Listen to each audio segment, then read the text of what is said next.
Liberalism is a theory of international politics that believes the fundamental force in world politics is globalization. And globalization is interdependence between the interests of groups in different societies. And those groups then go to their governments and ask them to regulate globalization in different ways. And those varied demands that come from groups in different societies lead those governments to act in different ways. So that leads to a world system that has states with quite varied state preferences about what they want the ultimate outcome of international politics to be. So you can think of liberalism as a bottom-up theory where globalization drives different state preferences, and those different state preferences drive what states do. Liberal theories of international relations start with individuals and groups in society as the basic actors. They represent their interests to states. Now you could think of those states as cities, even tribes, empires, any kind of political actors, although in the modern world, most such political actors are states. If you believe, as liberals do, that the fundamental force in international politics is the distribution of social and state preferences, then that leads you to look in a particular place for the basic forces that drive state behavior. And there are three kinds of liberal theory that help you do that. The first is commercial liberal theory, and it directs you to look at the material interests of states, particularly their economic interest in managing interdependence in a way that's profitable to the dominant groups in a society at a given time. The second is ideational liberalism.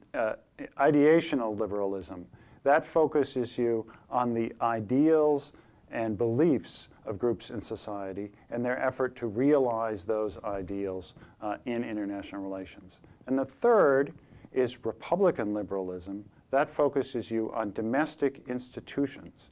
And domestic institutions help select which groups it is in society whose interests and ideals are represented by the state at any point in time.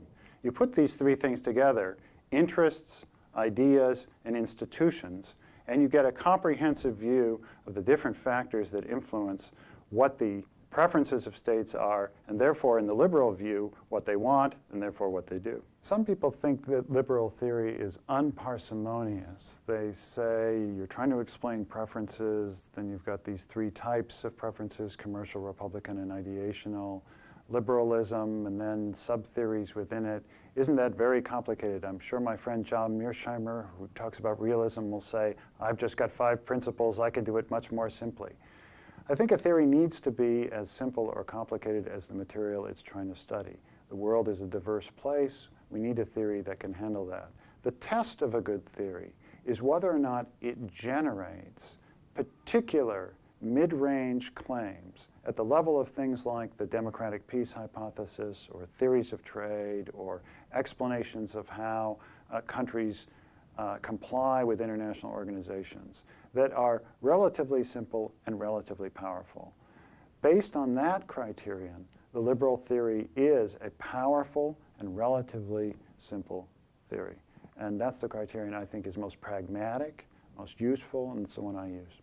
A distinctive aspect of liberal theory is its ability to explain a wide variation in outcomes that we actually see in the international system. So liberal theories are extremely powerful at explaining cooperative outcomes in the international system because it can predict the conditions under which countries have convergent interests. For example, in the post-war international economic system, where countries had expanding interests in mutually beneficial trade. We've seen the growth of international organizations to manage international trade, such as the WTO, the World Trade Organization, and the European Union to do that job.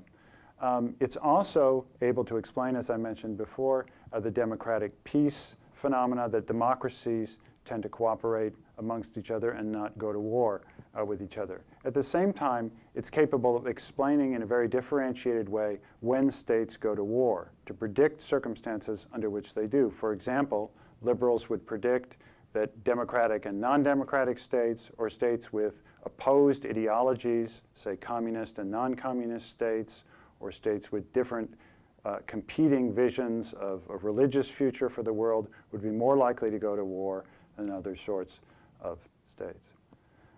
This is in contrast to a realist theory. If you compare realism to liberalism, realism argues that the causes of war and peace can be seen in the distribution of power. Realists such as Hans Morgenthau and John Mearsheimer argue that the causes of war and peace can be explained by the distribution of coercive power. Notice that liberals are quite different. They argue that the causes of state behavior lie in the distribution of state preferences. This is something that realists affirmatively deny.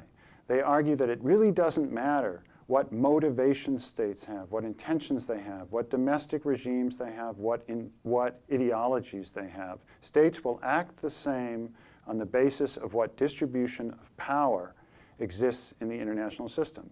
That's quite a radical hypothesis, that Stalin's Russia, Hitler's Germany, and Franklin Roosevelt's United States and Churchill's Britain will all act the same given the same amount of power.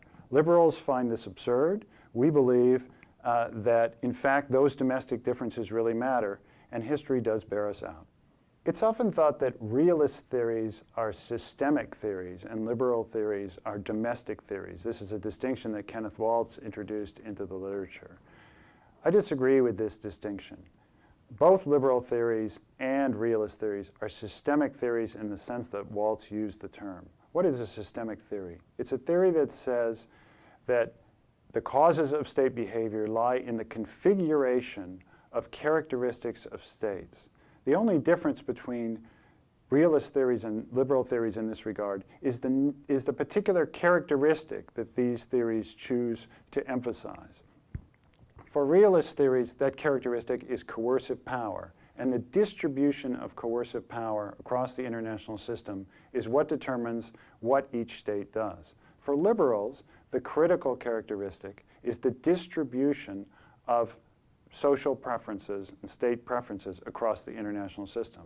The critical difference is that one is about coercive power and the other one is about social preferences.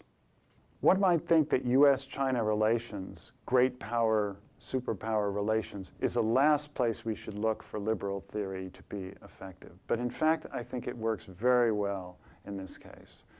If we look at Western policy toward China, the first thing to note about it is that the main line of Western policy, the major emphasis of it, is engagement.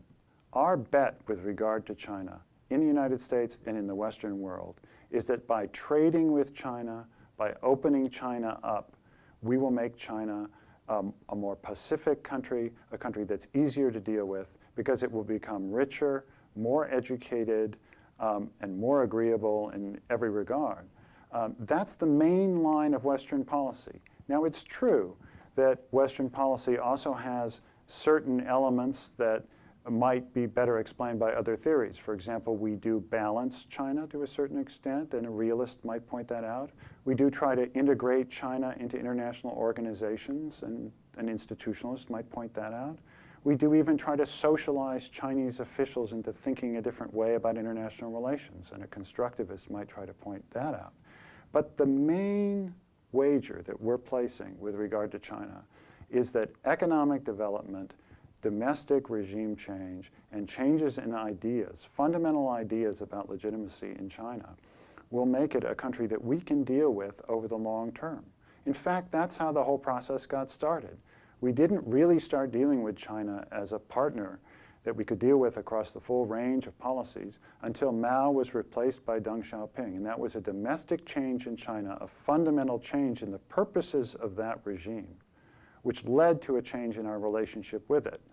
I don't think realists or institutionalists or constructivists can really give a coherent account of that, but it follows directly from liberal theory, which tells you that when regimes fundamentally change their purposes, foreign policy changes follow.